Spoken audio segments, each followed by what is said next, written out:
আর মাত্র দুদিন পরে কনমেবলের চ্যাম্পিয়নশিপের ফাইনাল ম্যাচে মাঠে নামতে চলেছে আর্জেন্টিনা, যে ম্যাচটি অনুষ্ঠিত হবে শক্তিশালী কলম্বিয়ার বিপক্ষে।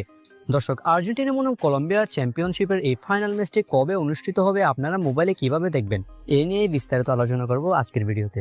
দর্শক, বর্তমানে চলছে অনূর্ধ্ব-17 কনমেবলের চ্যাম্পিয়নশিপ, যেখানে ফাইনালে উঠে গিয়েছে লিওনেল মেসির উত্তরসূরিরা।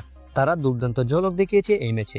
সেমিফাইনালে ব্রাজিল মুখোমুখি হয়েছিল কলম্বিয়ার বিপক্ষে, যে ম্যাচে 3টাকে বাড়ি চলে গিয়েছে ব্রাজিল। অন্যদিকে আর্জেন্টিনা মুখোমুখি হয়েছে সেমিফাইনালে ইকুয়েডরের বিপক্ষে, যেখানে ইকুয়েডরকে 3-1 গোলে পরাজিত করে ফাইনালের টিকিট নিশ্চিত করেছে আলবিসেলেস্তারা।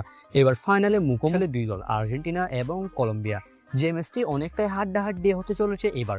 কেননা আর্জেন্টিনা বনাম কলম্বিয়ার ম্যাচ সবসময় হাড্ডাহাড্ডি হয়, তার উপর এটি একটি ফাইনাল ম্যাচ, নিজেদের শ্রেষ্ঠত্বের লড়াই, যে কারণে এই ম্যাচটি দেখতে মুখিয়ে রয়েছে ভক্ত সমর্থকেরা।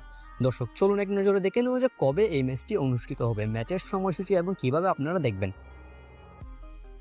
দর্শক, এই ম্যাচটি অনুষ্ঠিত হবে 19 তারিখ রাত 2টায়, অর্থাৎ তখন হয়ে যাবে 20 তারিখ। এই ম্যাচটি আপনারা দেখতে পারবেন স্ক্রিনে দেওয়া উপায়গুলোর মাধ্যমে। দর্শক, শেষ পর্যন্ত ট্রফি নিয়ে ঘরে ফিরবে কোন দল, আর্জেন্টিনা নাকি কলম্বিয়া?